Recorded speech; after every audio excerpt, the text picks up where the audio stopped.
lines on the map. Divine assistance. Now, we've already seen that they appealed to the Buddha in Sri Lanka, and we've already heard that Zheng and many of his colleagues were Muslim, but they also appealed to yet another divinity. And that I concealed this from you when I talked about the establishment of that stele early on, because I just wanted to get to the facts of the story. But that stele was also dedicated to a deity, not to the god of Islam, and not to the Buddha, but to the celestial spouse. Don't know if anyone's ever heard of her before, but that's what the title, the 6 characters up at the top of the inscription say. The record of the miraculous answer, that's the meaning answer to prayer, of the goddess, the celestial spouse, because she responded to the prayer of Zheng and his colleagues. That's why they put this inscription up on the coast of Fujian in that obscure temple that's dedicated to her. And it reads like this. This is a different section of the same inscription. The power of the goddess, having indeed been manifested in previous times, has been abundantly revealed in the present generation.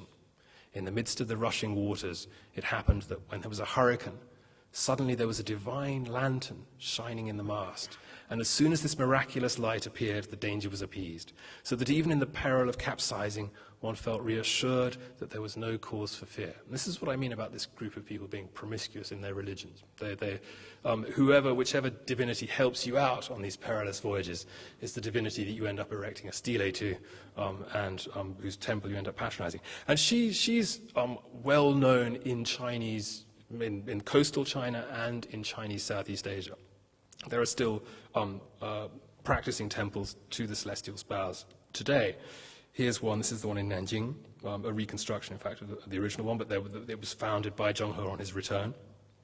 Here's a statue of her on Jinmen Island off the coast of Taiwan, in between Taiwan and the Fujian coast, looking out over the sea.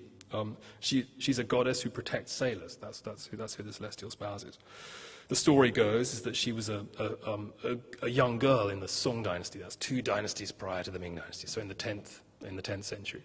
And she had a dream. Her family were fishermen. Her father and brothers were out at sea, and there was a terrible storm.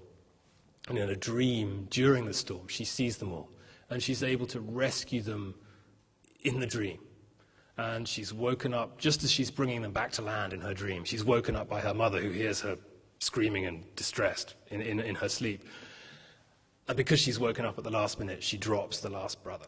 So that's the story of the celestial spouse. And this is the beginning of the story, and then she becomes a deified figure and is the subject of cult throughout a great deal of Southeast Asia today, including the South China coast.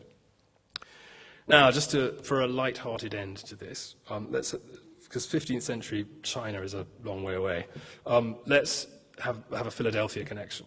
Now, we've already been doing a pretty good job of coping with this double translation and the lost in double translation. What do you think that Zulafa is? What's a Zulafa? It comes from Africa. And it's got a Philadelphia connection, because it's actually come all the way here too. The 5th voyage, this is back to our stele, the stele to the celestial spouse. 5th voyage, the country of Aden. Now we know where that is. The country of Aden presented qilin. That's a Chinese word. The Japanese call them kilin, right? Like the beer. Presented qilin, of which the native name is Zulafa. Any guesses? That's Zulafa. They have long necks. Right. Okay, this guy. He's currently in the Philadelphia Museum of Art. This is probably not the original of the painting, like a lot of these documents we've been looking at. The steles are an exception, but the ones on paper and more fragile materials tend to be later copies of the original. But 3 of these creatures were brought back, both by the Zheng missions and also as tribute from other areas. This particular example, as you can see, there's some text up at the top there. This particular example came, it says in the inscription, from Bangla, right, from Bengal. Now, there aren't any giraffes in Bengal, but presumably this giraffe had been on a ship from somewhere like Aden or from the east coast of Africa, which is where giraffes come from, had been transferred to the royal menagerie in Bengal and had then subsequently been given as a gift by the king of Bengal to one of these passing expeditions and brought back to Nanjing, which is where it was seen, celebrated by the emperor, and who had this painting, or an earlier version of it, painted. By the way, Pacey, Gavin Menzies, there were no kangaroos in the imperial menagerie. There were giraffes, but no kangaroos. There are lots of these around. There's another one in the Metropolitan Museum. You can see evidently based on the same original image, but minus its text.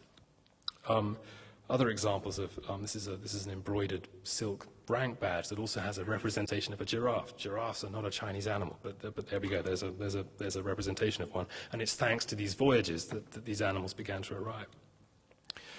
But let's go back to that. Let's go back to that line from the inscription again. So the country of Aden presented qilin, of which the native name is Zulafa. So Zulafa is a giraffe. So what's a qilin or a kirin?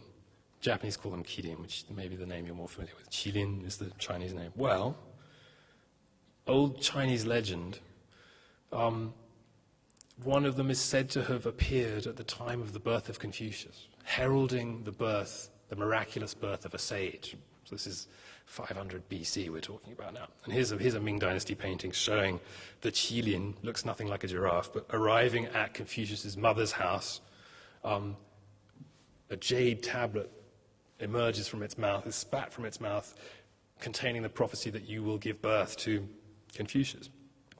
Another one appears and is hunted to death at the time of Confucius's death. This is Confucius in the same painting, bewailing the fact that the creature has died. So the qilin was an old Chinese mythical creature that had been the subject of art and the subject of literature for a long period of time.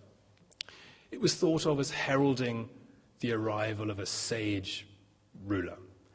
And so in an amazing bit of also a propagandistic bricolage, the courtiers in Yongle's court put the story of the qilin together with the arrival of this giraffe and had the giraffe serve as the qilin, the mythical animal that arrives only when a sage ruler has arrived on the stage. So that's what this text at the top of our Philadelphia painting is all about this beast heralding the beginning of a sage rule.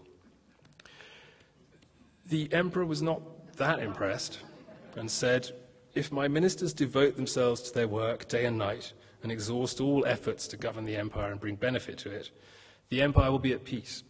Even without a qilin, there is nothing that hinders us from governing well." All right, so thanks, but no thanks.